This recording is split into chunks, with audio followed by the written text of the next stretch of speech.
Hello everyone, I welcome you all to conquer UPSC prelims dose 2021 की series में ये हमारा थर्ड लेक्चर है जहां पे मैं demand for sixth schedule status के बारे में डिस्कस करूंगा।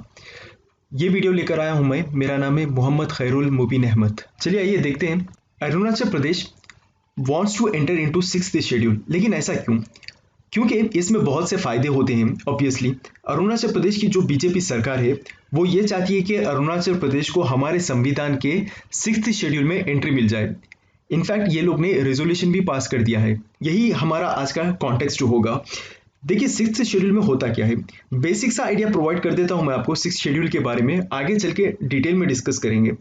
सिक्स्थ शेड्यूल में कोई स्टेट जो कि हमें ऐसा लग रहा है कि यहाँ पे ट्राइबल पीपल ज़्यादा है और ये ट्राइबल के राइट्स वायलेट हो रहे हैं। इकोनॉमिक राइट्स हो सकते हैं, ये सोशल राइट्स या कस्टमरी लॉ जो होता है ट्राइबल्स का वो वायलेट हो रहा है। ये लॉज को प्रोटेक्ट करने के लिए हमें ये ट्राइबल एरिया बनाकर सिक्स्थ शेड्यूल में रखना होगा। 2004 में और 2007 में स्टेट असेंबली में यानी अरुणाचल प्रदेश की जो असेंबली है उन्होंने दो रिजोल्यूशंस को पास किए थे।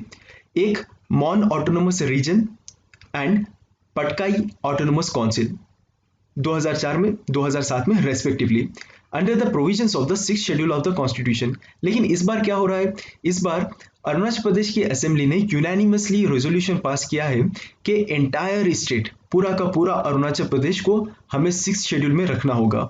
तो अब तक हम क्या कर रहे थे? क्या अरुणाचल प्रदेश में ट्राइबल पॉपुलेशन बहुत ज़्यादा खतरे में है? अगर है तो हमने क्या कोई सिस्टम नहीं बनाया है कि ये लोग को डिमांड करना पड़ रहा है, मांग उठानी पड़ रही है कि सिक्स्थ शेड्यूल में इसको एंट्री दे दें? हमारे पास ऑलरेडी बहुत सारे प्रोविजंस किए गए हैं कॉन्स्टिट्यूशन ऑफ इंडिया में, जैसा कि 371 क्लॉज H ये प्रोटेक्ट करता है अरुणाचल प्रदेश के ट्राइबल पीपल को, और इनफैक्ट इनर लाइन परमिट जो है वो भी प्रोटेक्ट करती है अरुणाचल प्रदेश के ट्राइबल लोगों को। देखिए पहले क्या हुआ था, स्टेट गवर्नमेंट ने ये एक डिमांड की थी कि हमें 371 क्लॉज H के अंतर्गत जो प्रोटेक्शन मिल रहा है उसको खत्म कर दें।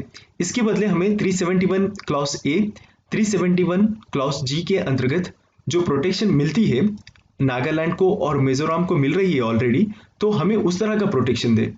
देखिए 371H क्या है, 371A क्या है, 371G क्या है, ये समझा देता हूं मैं आपको, फिर बाद में आगे बढ़ते हैं हम।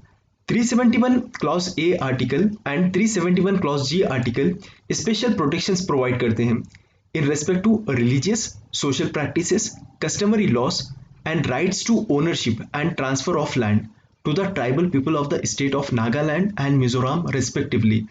ठीक है, कुल मिला के बात यही हो गई कि ट्राइबल लोगों का इंटरेस्ट जहां पे है वो प्रोटेक्ट करना, इनके इंटरेस्ट को सेफगार्ड करना। नागालैंड एंड मिजोरम में ये पावर दी गई है under article 371A under article 371G।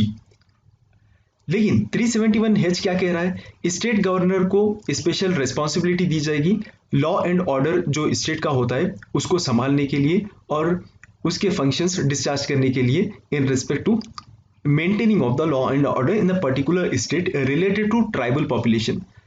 लेकिन अभी क्या चल रहा है, at present Arunachal Pradesh has Bengal eastern frontier regulation act of 1873। हुआ ये था, ब्रिटिश जब इंडिया को रूल कर रही थी, क्राउन का अपना इंटरेस्ट इन्वॉल्व था, कॉमर्शियल पर्पसेस के लिए अरुणाचल प्रदेश की जमीन को यूज करते थे ये लोग। तो यहाँ पे एक BEFR कानून लेकर आया गया क्रॉन्स के द्वारा, मतलब ब्रिटिश के द्वारा, और ये कहा कि ये लाइन है, अगर ये अरुणाचल प्रदेश मान ले हम, ये लाइन के अगर बियॉन्ड जाना है, इनवर्ड्स ट्रैवल करना है, तो आपको एक परमिशन लेना होगा। वो परमिशन का नाम है इनर लाइन परमिट, जो कि आज भी वैलिड है। वहां पे ट्रैवलिंग डॉक्यूमेंट कहा जाता है इनर लाइन परमिट को। देखिए इनर लाइन परमिट है क्या, ये तो एक डॉक्यूमेंट है। पहली चीज, ये इंडियन सिटीजन्स को अलाउ करती है, हाँ बिल्कुल सही सुना है आपने, इंडियन सिटीजन्स को अलाउ करती है कि अरुणाचल प्रदेश को विजिट कर सकें। ये एक वीजा के जैसा होगा, वीजा नहीं होगा ऑब्वियसली, इनर लाइन परमिट एक वीजा जैसा होगा कि आपको परमिशन देगा 7 से 15 दिन तक आप अरुणाचल प्रदेश जाके ट्रैवल कर सकते हैं या विजिट कर सकते हैं। लेकिन आपको जॉब करने जाना है तो आपको 6 महीने का या 1 साल का इनर लाइन परमिट लेकर जाना होगा। अगर इसके बियॉन्ड आप ठहरते हैं तो आपको अरेस्ट कर लिया जाएगा। ठीक है, ये लॉ है। ब्रिटिश एरिया में ये क्राउन्स का ओन कमर्शियल इंटरेस्ट इन्वॉल्व था वहाँ पे, इसलिए ये लॉ बनाया था और बाद में हमने इनर लाइन परमिट बनाकर उसको यूज कर रहे हैं। इनर लाइन परमिट में ऐसा नहीं कि अरुणाचल प्रदेश ही आता है, अरुणाचल प्रदेश के अलावा नागालैंड भी आता है, मिजोरम भी आता है और रिसेंटली मणिपुर को भी ऐड कर दिया गया। अब ये तो इंडिया की बात हो गई कि इंडिया के लोग अगर अरुणाचल प्रदेश या नागालैंड या मिजोरम या मणिपुर ऐसे एरिया में जा रहे हैं तो इनको इनर लाइन परमिशन लेना जरूरी होता है। What about foreigners?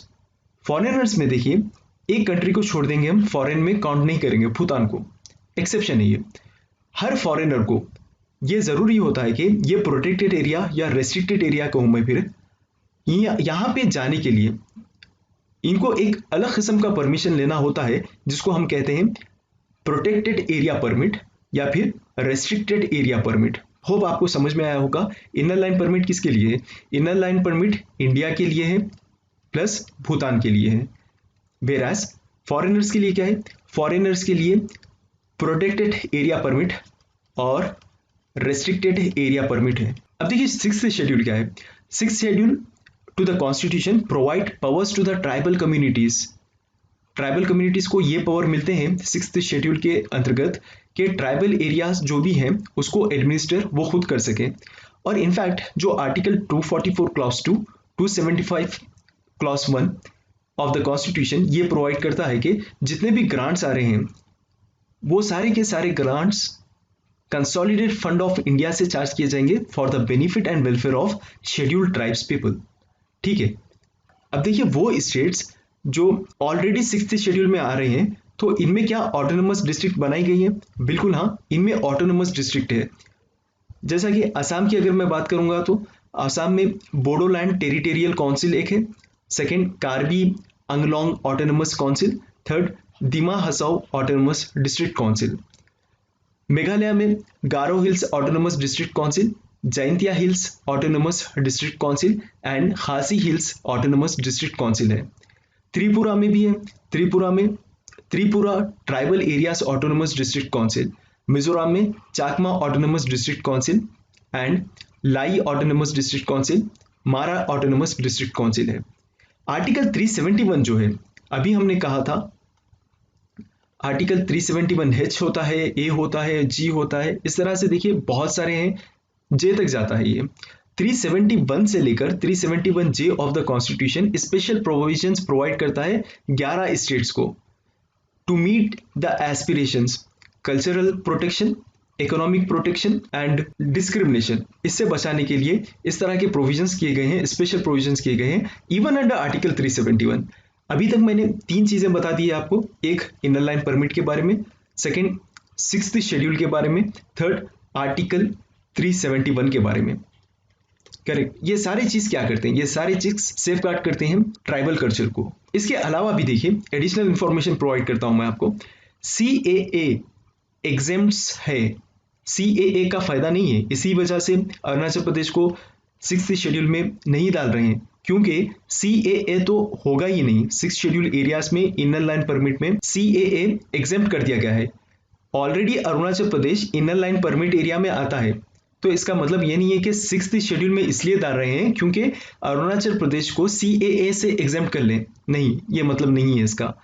इनफैक्ट देखिए अगर हमें अरुणाचल प्रदेश को लेकर आना है सिक्स्थ शेड्यूल में तो हमें कॉन्स्टिट्यूशनल अमेंडमेंट करना होगा। ऐसा नहीं कि रेजोल्यूशन पास करने हो जाएगा, कॉन्स्टिट्यूशनल अमेंडमेंट करना पड़ेगा जो कि आउटसाइड आर्टिकल 368 होगा।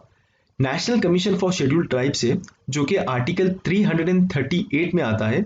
इन्होंने रिकमेंड ये भी किया है हाल ही में कि union territory of Ladakh as a tribal area declare कर दिया जाएगा under sixth schedule of the constitution. तो आज की डिस्कशन में हमने जाना demand for sixth schedule status के बारे में और इसके साथ साथ जो चीजें निकल कर आई थी, inner line permit, article 371 and sixth schedule obviously. तो आज की डिस्कशन में इतना ही, थैंक यू।